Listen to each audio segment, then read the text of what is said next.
This week on Gravel, we had a whole plan to talk about flooding, nostalgia, and recycling. Didn't get to any of it. We talked about moist. Andrew's kids are going to prom this week, and they're wearing protection. It's neoprene.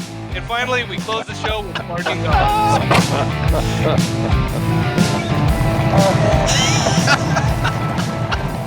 So dumb. Well, greetings, my web-footed friends.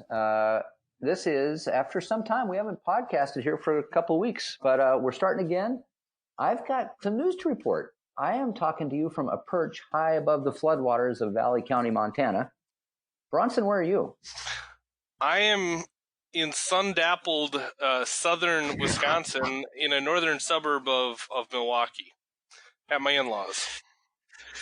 Dinger? I'm in Lincoln, Nebraska, where the floodwaters have receded. Our women are strong and beautiful, and today is 70 and sunny with south winds out of Kansas full of fire and smoke from from Kansas. Our first nice day of the year. It's 73 here today. Winds blowing out of the south so hard that all the burning that they do down in Kansas in the pastures is all blowing up here. So if we're not flooding, we're smoked out. I don't know what's going on. But turkey season's on, and it's about to warm up a little bit, so life's looking up. Is turkey season really on in Nebraska already? Yeah, I sat Wednesday with my bow. Or, I'm sorry, Monday with my bow. So it's archery season.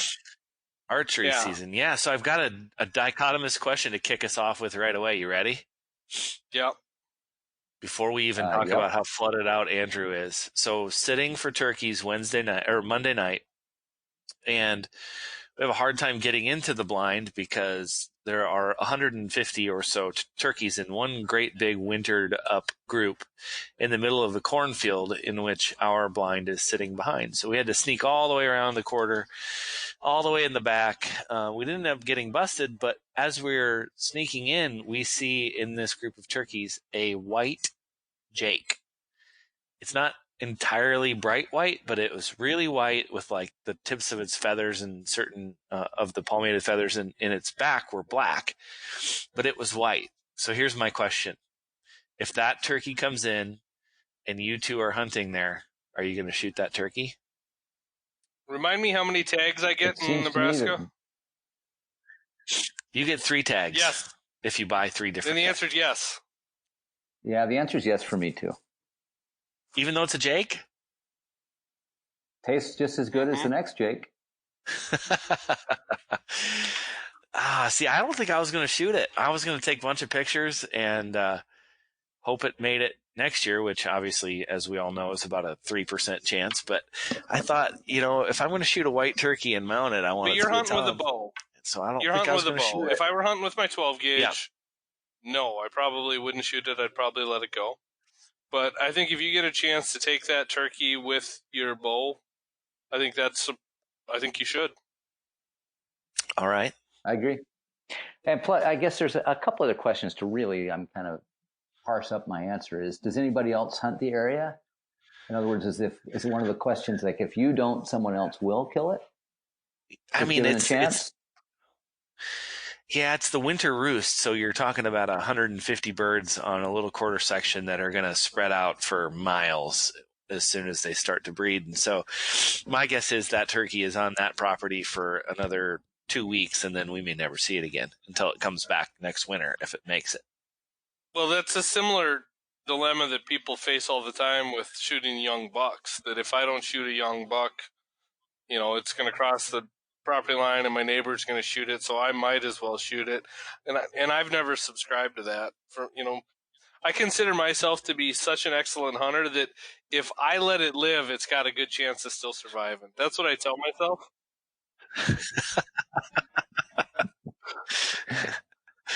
Most excellent. I'm a public land hunter.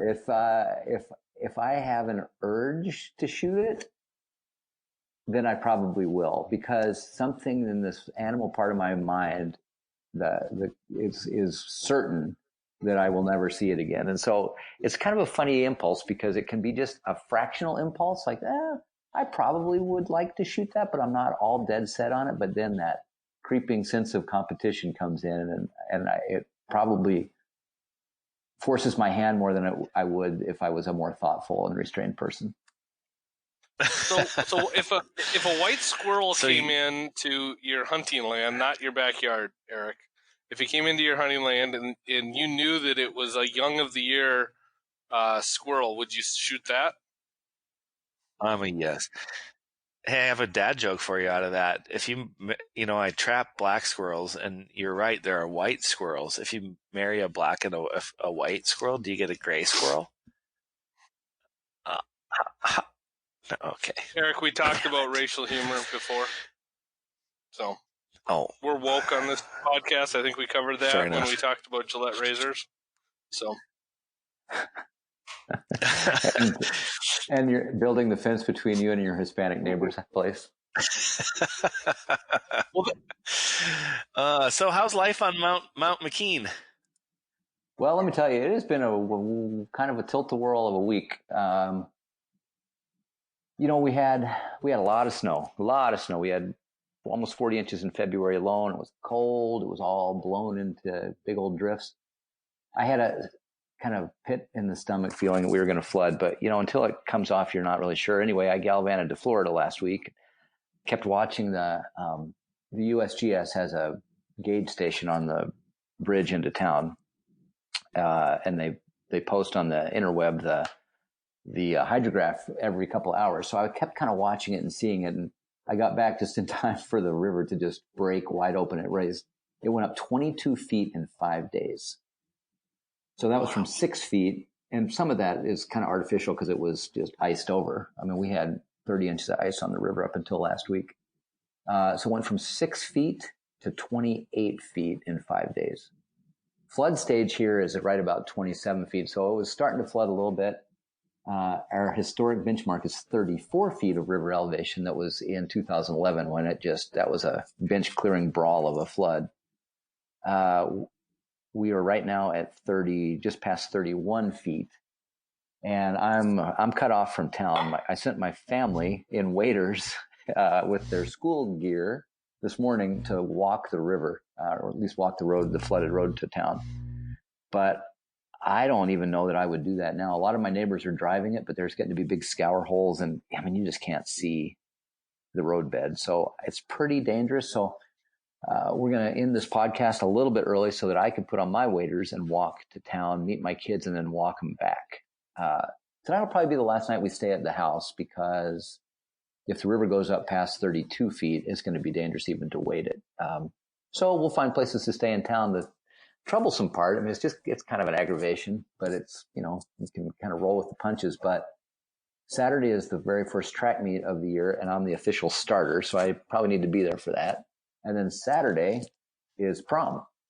So my kids, I could just picture them waiting in tuxedos in their prom dress, which would be a good image. But we actually took their prom dress and tux in earlier in the week, so at least that's in town. But we were supposed to host a prom dinner here at our house on Saturday afternoon. And unless we bring our guests out in Venetian gondolas, we're not going to be doing it. Would be pretty romantic, though. Oh, that would be romantic. Better than the Venetian Hotel in Las Vegas. Yeah. I didn't know that gondolas were named after that hotel in Las Vegas. I guess so. So your kids are going to have the lifelong trump card with their grandchildren. You know how your grandparents, I walked to school uphill both ways in the snow. Yours are going to be able to say they waded to school both ways. That's new. I've not heard that one before. Yeah, it's novel, I guess you'd say. It is. I think you should introduce a new track sport where you have to run the 100 meters in waders. Well, in college, I ran the steeplechase, the 3,000-meter steeplechase, which is, it's the most asinine event in the history of events, because you've got almost 2 miles, and every lap you've got a big hurdle and a water hazard. So this is pretty close to steeplechase, and I'm just going to town. Crazy. I was telling the gents here before we pushed record, that the soundtrack of this flood is actually pretty cool. We're right, the northern migrating ducks are just starting to filter in, and they're following the melting snow line north. We probably have 5,000 pintails in a big flat right below my house. They love that sheeting water, shallow sheet water, and man, they're just loving this. So the whole place is just teeming with fully plumed birds. The soundtrack's pretty nice, but I would really just as soon be able to drive to town. I don't mind driving to town. This is truly life on gravel, by the way. I think we should talk a little bit about yeah. kind of, it's not just a name of a podcast, it's also kind of a lifestyle. Mm-hmm, absolutely. And I also want I want to point out a couple weeks ago when we were talking about natural disasters that we worried about, flooding was not on your list. Your list was wildfire. So that's right.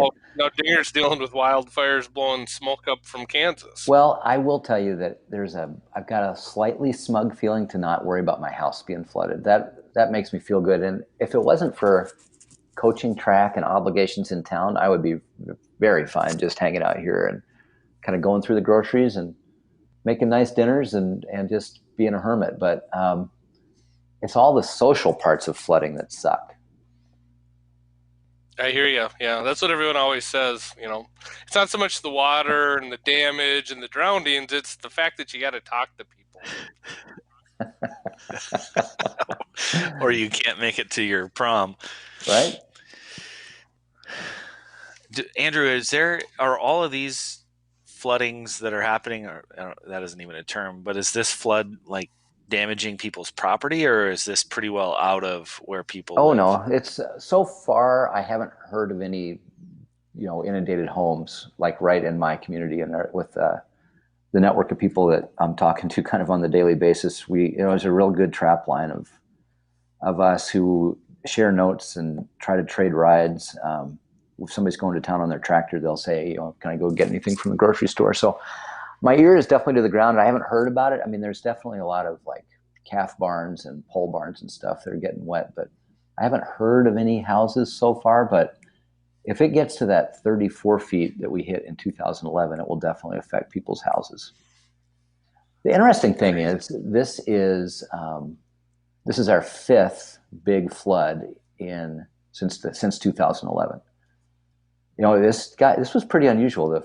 The first big flood prior to that was in the 70s, and it was a really big one in 1952. But holy smokes, is the frequency increasing, and so is the severity. I mean, it's a pretty big deal. I mean, the Milk River right now is about a mile wide in many places, and where we're walking to town is it's calf deep for maybe 200 meters, and then it's halfway up your thigh for 600 meters, almost a half mile.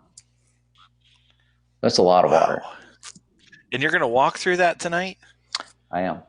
So you're walking, and it's got a current, I assume. Well, I'm walking on the roadbed, but yeah, there's a little current, but it's not like if it was up to my belly button or my nipples, I might be a little worried, but as long as it's not past my hip, I'm not going to worry too much about it. We've got walking sticks, and we'll just make sure that we can feel the substrate of the road to make sure we don't drop off into the borrow pit or something.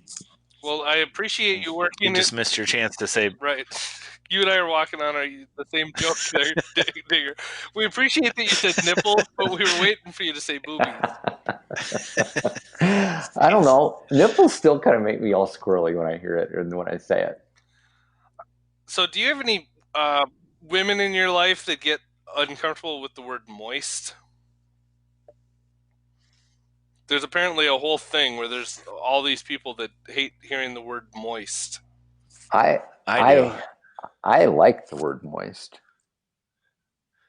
Oh my gosh. I mean, I'm not uncomfortable with it, but maybe I should ask the women folk in my life. I'd hate to speak for them. Maybe just say it a few times and see if it bothers them. So does moisture have the same effect? No, it's just moist. And I don't understand it. I have a brother-in-law that hates the word moist with all of his heart, second only to touching velvet. He has a real phobia of touching velvet. Mm-hmm. That's a little different, huh? Is that if I were to get an American Psychological Association book, would it have that phobia listed in there as a recognized disorder? I don't know. He's definitely got disorders. I'm going to send him this podcast and tell the world that my brother-in-law has disorders. So, McKean, you were in Florida on the topic of water, since we can't get off of it. What were you doing in Yeah. Florida? Oh, it was really interesting. Florida is, I mean, it's defined by water. It's, a big old peninsula. The surface water is right, you scratch the surface of Florida and you're going to find water. Um, the problem, though, is with all of that availability and exposure to water, there's not a lot of working filters in Florida right now. If you think about it historically, it was probably lots and lots of sedge grass on the mainland, and then marsh grass and salt grasses in the estuaries, and all those served a purpose to basically, filter water and then provide habitat and cover for critters. And what's happened is in the mainland, it's a state, that's there's lots of zoning and regulation, but one of the things that has defined rural Florida for sure is septic tanks that leak. And increasingly, there's been whole municipal sewer systems that leak. And there's just not a lot of places for impaired water to go, except it just sort of runs off into either estuaries or into Lake Okeechobee, which is, the big sort of circular lake in the very middle of the state. So kind of the theme of it was looking at water impairment and degradation, and then how that's affecting the fisheries. And Florida's, long time and well-deserved reputation as the sport fishing capital of America is really in danger of going away. There are very few sea trout, speckled sea trout, which were kind of always the fishing guides' go-to species. You could always catch sea trout for your clients, and now people are struggling to even see one or find out where they've gone. A lot of the estuary critters like redfish and snappers and pompano, those kind of flats and bonefish in Florida Bay have gone away because water's no longer coming through the Everglades the way it used to. So it's kind of interesting. Every single coast and every single part of the state has got some issue. Maybe it's unique to that area, but what they have in common is the state's filters are not working. So it was kind of a look at that. It's an outdoor life story. So any outdoor life story needs to have a fish at the end of the line. So I did a little bit of fishing and kind of got that on the water perspective of what's going on. There were two things that happened that didn't really comport with the theme of my whole trip. And I caught what will go down in history as the biggest redfish I will ever catch. It's a 46-inch redfish. We estimated at 40 pounds. I caught way up in the Mosquito Lagoon area near Cape Canaveral, the big space shuttle and space installation up there. That was a remarkable fish. And then I caught on a fly, probably we estimated about a 12-pound snook just north of Palm Beach in the St. Lucie River waterway. So a couple of remarkable fish, but honestly, that was about it. Two big fish and not very much else to show for an awful lot of hours on the water. Anyway, that's what I was doing. All you needed was 2 photos and you got them, huh? I did, but I mean, it doesn't comport with the theme because, here's trophy fish. They're beautiful images. I mean, I could not be happier. But we didn't catch any little fish. We didn't catch many fish. And so, maybe it does go with the theme of poor water. If, any population, if you're only seeing the kind of aged trophy adults, you got a problem. But anyway, met a lot of great people, and it kind of changed my mind a little bit about Florida. I was staying on that East Coast north of Palm Beach in a place called Jensen Beach, and then all the way up to a town called Titusville. And it was actually a really charming part of Florida. I have to say my bias has been in the past, like, golly, Florida's just hot and concrete and pushy people. And I mean, how's that for painting with broad strokes? But I just haven't been charmed by Florida in the past. And I really was here. It was old time Florida, lots of small tackle shops and fish camps, and access to water is abundant and everywhere. And it was just fun. Nice place to be while my homeland was flooding. Well, when I heard you were going to Florida, I assumed that you were going to go get yourself an Osceola turkey, but it makes me feel a little bit better that you weren't hunting turkeys, that you were hunting fish. Because I'm not anywhere close to hunting turkeys, so. I actually... Go ahead. I'm not either. I just can't even. I can't get my mind around shed hunting or hunting turkeys right now. There's just a few other things to do. But I was hoping to have an afternoon to hunt turkeys. I didn't take any of my gear to do it, but I figured if it was meant to be, I'd find a way to do it. But it was just not meant to be. But I saw a bunch of turkeys, and they were definitely acting like Florida turkeys, strutting in palmetto groves and out in cow pastures. So it made me want to hunt them, but I did not do it. Dinger, you've got your Florida turkey, don't you? I do. Yep, shot it with NWTF a couple years ago. My wife did first, actually. So pretty fun place. A lot different than shooting turkeys around here. And my lasting memory of that whole trip was with a gentleman named Scott Vance, who at the time worked for NWTF. Obviously, you two know him well. Now he's the CEO of Union Sportsman's Alliance. And we had shot our turkeys. And we got pig permits and took off with our shotguns. And I've been pig hunting before, but I didn't get a pig. And so I thought it'd be fun to try. And Scott's version of pig hunting is to basically put on your tall boots and go to the place where everything you see wants to kill you in the name of trying to shoot a pig. We were in the swamp, like in the Florida swamp, walking around, and he's like, "Oh, don't touch that spider. That one's poisonous." And he's like, "Ooh, stay off of those clumps. That's where the, whatever snake lives." And he's like, "This right here is where a gator would hang out." And it's just like, "What? Why am I here? For a pig? Holy cow. For a flatlander from Nebraska, that was some experience, man." That boy likes him some swamp. I think he was just messing with me, honestly. He said the way that we're going to know we were close to a pig is we're going to smell it. Yeah. You guys believe that, or was he just messing with me?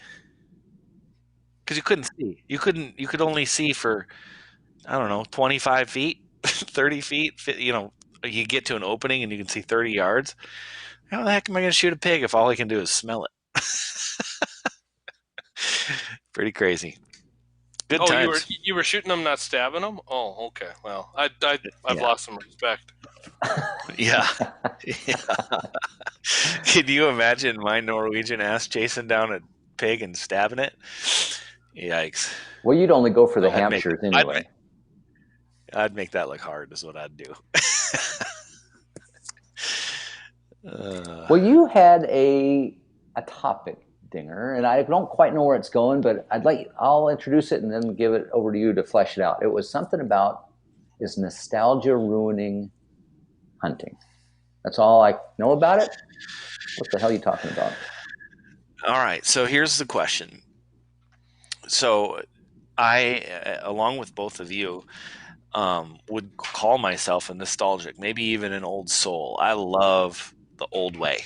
I think it's fun to be in old places. I like old bars. I like old stuff. I just, I see the world as if I was at times born in 1950, which, or, at my age in 1950, which is somewhat ironic considering I work at a tech company, but I love the old ways. And together with the old ways comes a lot of baggage about the way I see hunting. And so my question is nostalgia ruining hunting means to me that I find myself, even as a person who talks about mentoring all the time, even as a person championing, it's not about inches and it's about the experience. I find myself nostalgic for times when I was more selfish about it, when I would put the amount of time into it that it would take to shoot a big deer. This year I shot a doe only, and I was nostalgic for the times when I had the time to shoot a bigger deer. I find myself consistently lamenting that people are coming to me constantly for access because they know I can help them, because every time I help them, it takes a spot away from me. And it dawned on me that I am, as much as I am a champion for this new way of looking at hunting, I'm nostalgic for the times that it was different for me. And I wonder, am I thinking about that right? And am I alone in thinking about it that way? Or is my fondness for the way things used to be an impediment to making them the way they need to be going forward? That's actually not the way I thought you were going to go with that. But I think it's actually, in some ways, it's a more fascinating question. But I also think it's part of a personal evolution that we all go through.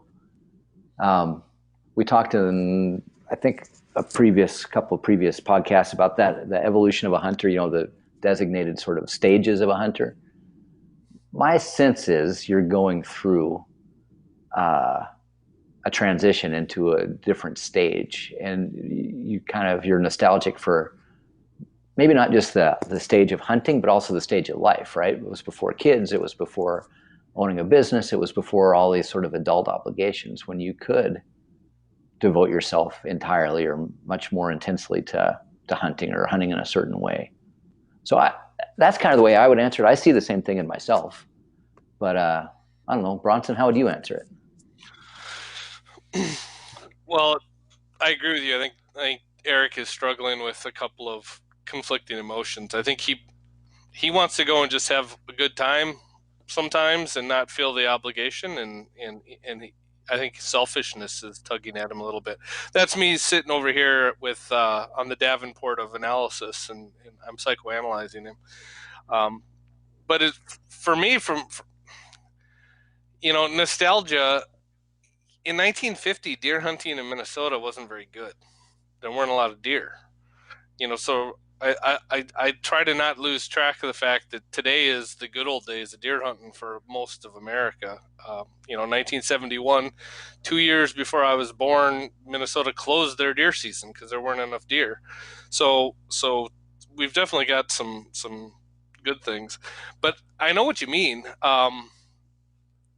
That if I go back 10 years ago, I had largely the same opportunities to hunt some pretty cool places that I do today, but I didn't have a kid.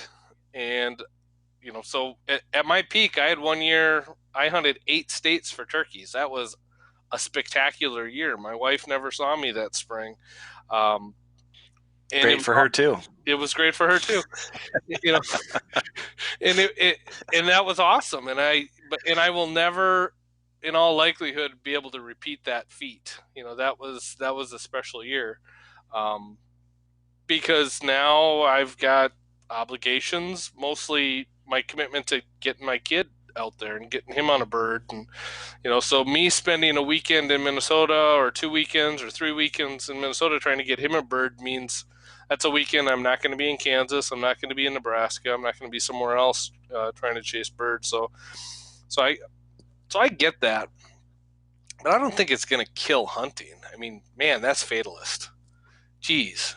Well, yeah, I think the point is that we work in this industry, and I'm in you two's ears all the time, as if, I mean, not that you needed that, but we're all talking about this need to turn around hunting, and then there are definitely times when I don't want to take my kids, and I don't want to find somebody else's property, and I just want to go do it. And I guess the kill hunting part of it is, if the three of us, people that are literally charged in our careers with being the people to proselytize this new way of looking at hunting, if we struggle with it, it gives me a lot of empathy for the way other people must be feeling about it.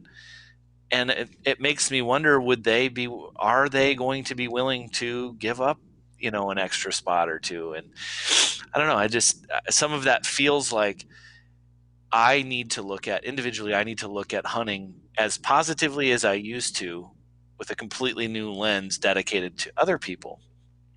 And that nostalgia that I feel, I think maybe a lot of people feel for it. Well, I liked it better when I just got to go, So that's my question. And we've beat this topic to death, but some of that fun is for the old way and how things used to be. I hear a lot when I travel around the country, and I'm sure you guys do too, where we got change is coming, and it may not always be the way we want it to be, and it's not going to be the way it used to be.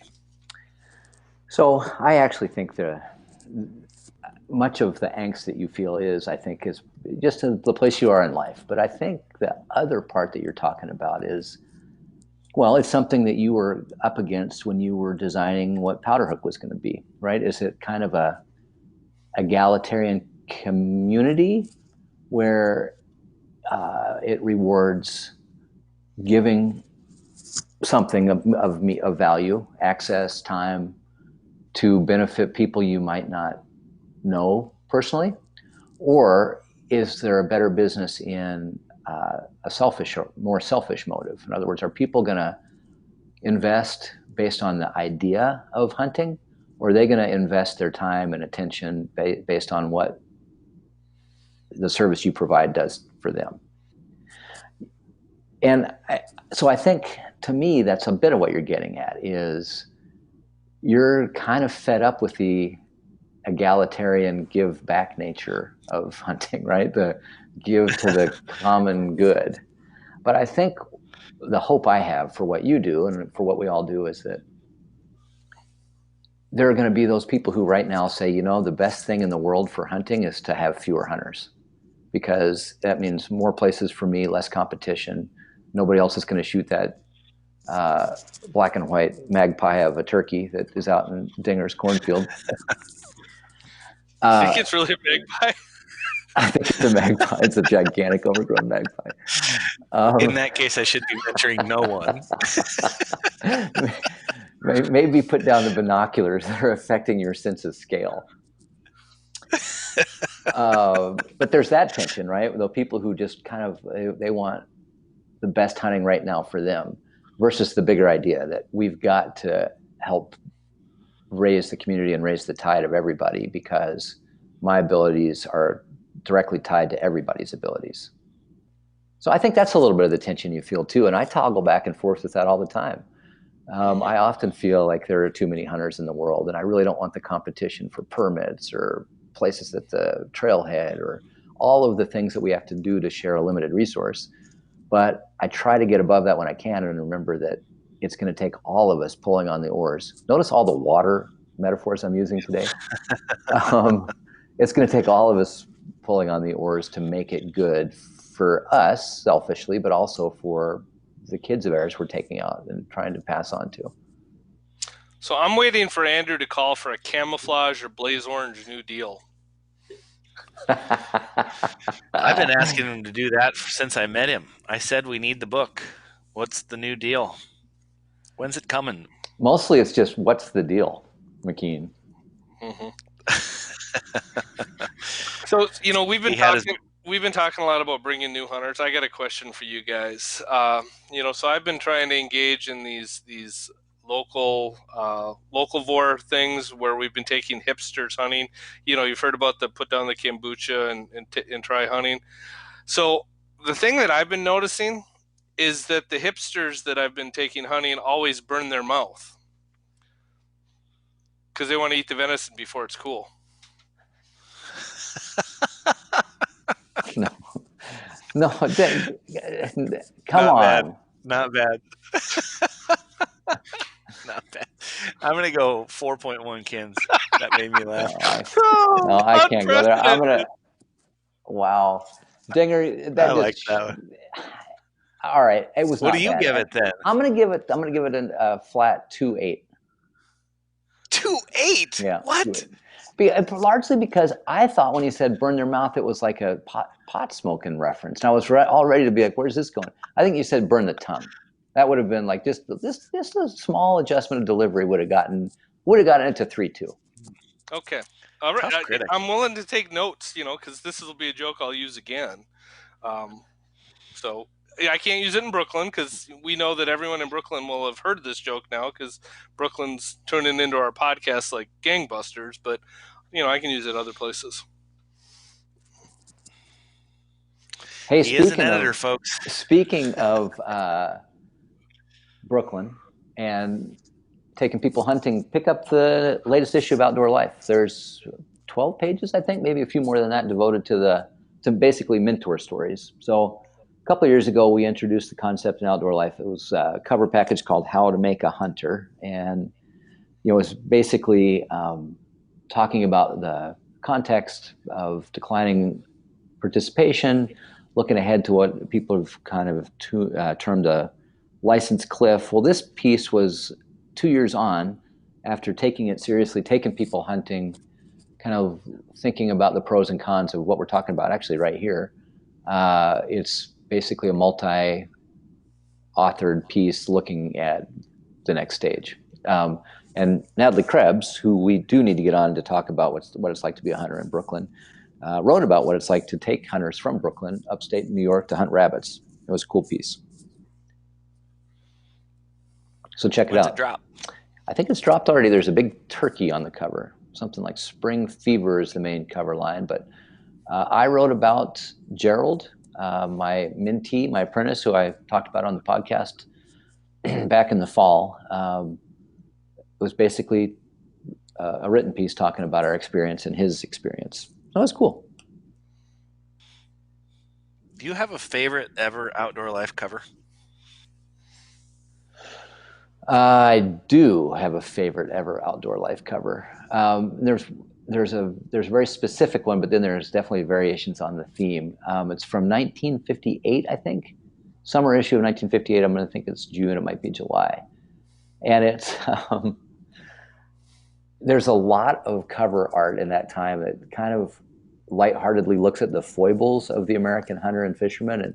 And this is one of those where it's just a little flake of a moment where the guy's looking in his fly box at the next fly to pull out to fish, and he's in the midst of slipping into the river and losing everything he has. So that's one I like. It's just kind of a lighthearted moment. But the other one is from, I think, 1960. It's a fall issue, and there's the jaunty sport, probably the insurance agent turned waterfowl hunter who's out in the marsh. You can tell it's an insurance agent turned waterfowl hunter because he's got a pipe and kind of a so what do you do back then? Pork pie hat, yeah. Anyway, June of 1939 is your first one. He has just shot at and missed a pair of ducks, and his retriever is looking at him over the dog's shoulders like, "You moron! How could you have missed those birds? They're right here." It's just a great little moment of the disgusted dog scolding his master. So you like the art painting driven ones? Oh, definitely. Yeah. Mm-hmm. Yeah, I agree. When did Outdoor Life switch over? When did they start using more photographs? In the mid to late 70s. The illustrated covers went way through the 70s. Yeah, 79, 80. And it was really the rise of the newsstand. The imperative to sell more magazines at the point of sale, where all of the cover lines were, had a purpose to attract a passerby and then draw them in with some promise. 39 ways to fool trout every time, or, the 12 best deer hunting destinations, and kind of all those numerically driven little teasers started to fill up the covers with words instead of art so much. And then I think there was a real feeling editorially, and it wasn't just Outdoor Life. Every major magazine did this, really borrowing from what were called the women's magazines, like Better Homes and Gardens and Women's Day, all of those that had those supermarket point of sale appeals. But man, every magazine started doing that, and the other part of it was the hyper seasonality of things. So instead of the illustrated cover that really maybe, kind of illustrated a mood or a feeling, then now all of a sudden with photographs, you had the Gagger buck in October, or the Flushing teal in September. So the images were very seasonally driven too. So numbers and things on the cover help drive sales. Maybe we should start generating lists, like the top 68 hunting tips or something. Top 7 tips for surviving a flood. I thought you were going to want to go to 69, but okay. No, see, you've fallen in the trap.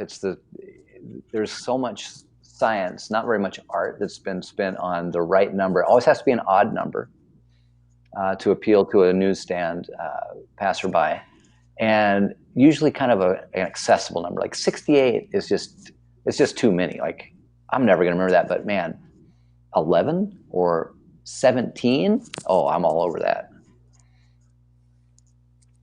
I think one of my favorite ever is the story the slough was in, which, as I've told you, is one of my favorite stories I've ever written. I don't remember the month, but there was a dog flushing a pheasant on the cover of it. Oh yeah, remember that was. one? I very well do That's that. such a cool cover. It's also kind of abstract, so there's a lot of kind of negative white space in that. That was a Ryan Kirby illustration. I think that was the third one that he did for us. Yeah, that's such a cool cover. We actually had an interesting kind of back and forth. So Ryan is a really good friend of mine, but he's also just a colossus of an artist, wildlife artist, and has done this moose cover this year is either the fourth or the fifth illustrated cover for Outdoor Life. Anyway, that the dog cover that Dinger is referencing at first had a couple of just impressive reproductive organs kind of in your face as you're looking at it, because the dog is sort of fleshing away. And I suggested maybe we could tone those down a little bit, or maybe even get rid of them altogether, because the cover image was basically on my dog Willow, a yellow lab who did not have gonads, and Ryan kind of resisted it at first. I thought, I was a little bit leery to intrude into the artist space there, but they were pretty big, and maybe just a little bit, that's all you saw for a while. So the fact that you saw the flushing pheasant before you mentioned the dog, Eric, is a good sign that maybe I made the right choice of metaphorically and visually castrating that dog.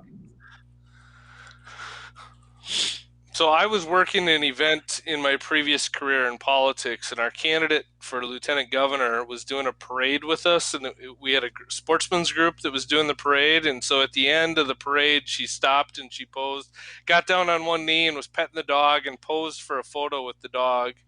And Lucky was the name of the yellow lab that was in the picture, and he was sporting the red rocket. I could never use those images because back then photoshopping wasn't something I had time to try to arrange. So I ended up not being able to use any of those images that day in our sportsman's publication stuff. But I just remember that very distinctly, that Lucky really liked our lieutenant governor candidate.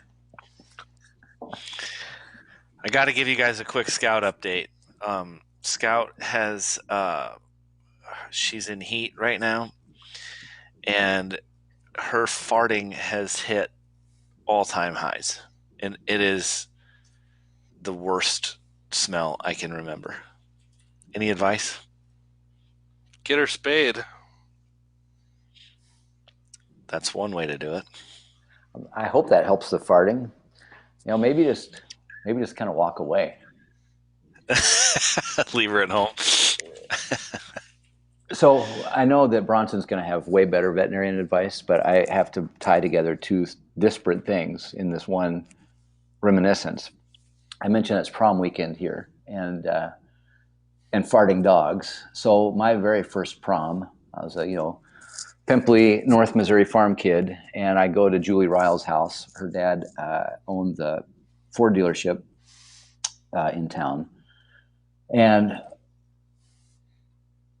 her mom was a great German cook, and we had, for prom dinner, we had pork chops and sauerkraut and some bean concoction.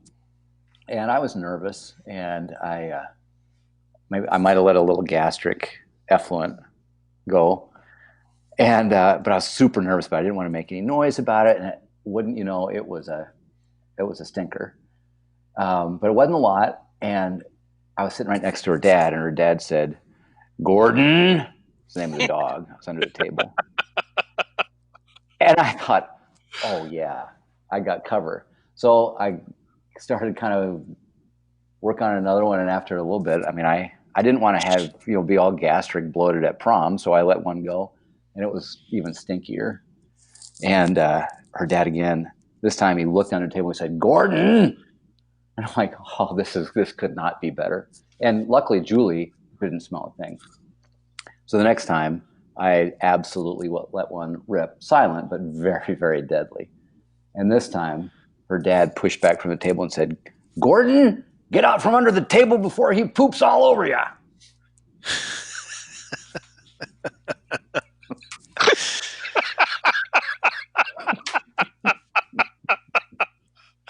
Oh, 3.9 kins. Jeez.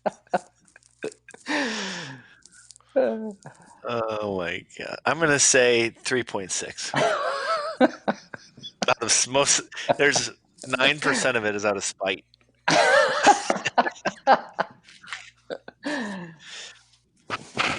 Well, I hate to break up this party, but I got to go find some waders. I got waders for all my other kids, although the boys have size 12 feet, and they're somehow fit into size 9 wader boots, so they're going to be hurting for a while. They're going to be like bound Chinese girls, bound feet Chinese girls. That came out wrong. But yeah, I better go find my waders. Andrew, are you going to share the video, almost cinematography level video of your children walking to school through the? We got to put that on our Facebook page. We'll put it on Gravel on the Facebook page. That's a good idea. It is so good, so good. Only your family, by the way, would have enough waiters laying around to get everybody to school. Well, see, Ryan is dealing with this kind of pack rat mentality and kind of getting rid of possessions right now. And we moved so many possessions, and I had no refuge when my wife and all my kids were like, "Dad, we have too much stuff. Dad, you have too much gear." And they were right. I do have too much gear. So for the past couple of months, I've been thinking about giving away waders, but look who's happy now that he didn't give anything away. Uh-huh. All right. Be safe, please. Okay. Any last words, Ryan Bronson? No, I'm just working on our whole intro. People don't realize that I wait till right after we're done with the show, and then I come up with our intro, and then we hang up and we don't talk again for a week. So I'm working on that. Do you want to give us any hint of what it might be? I bet it's going to start like this. Oh my God! This is going to happen soon. Holy cow! The thing is, this week on Gravel. Anyone who's gotten to this point in the podcast has already heard it, so there's no point in me wrecking the surprise for you guys. Yeah. Okay, Dinger. Any last words? Nope. Just be careful. Be safe. Okay, I'll do my part. It is interesting. My neighbors are all scolding me for waiting. Do you know how dangerous it is? They say, but I'm scolding them for driving their pickups through rushing water. To me, walking seems by far the safest choice. Right, because being swept away and drowning by yourself, at least your children will inherit your pickup truck. Right. Okay, well, until next week, won't you keep it on waterlogged gravel? That doesn't sound right. Won't you keep it on submerged roadbed? No? Keep it on gravel.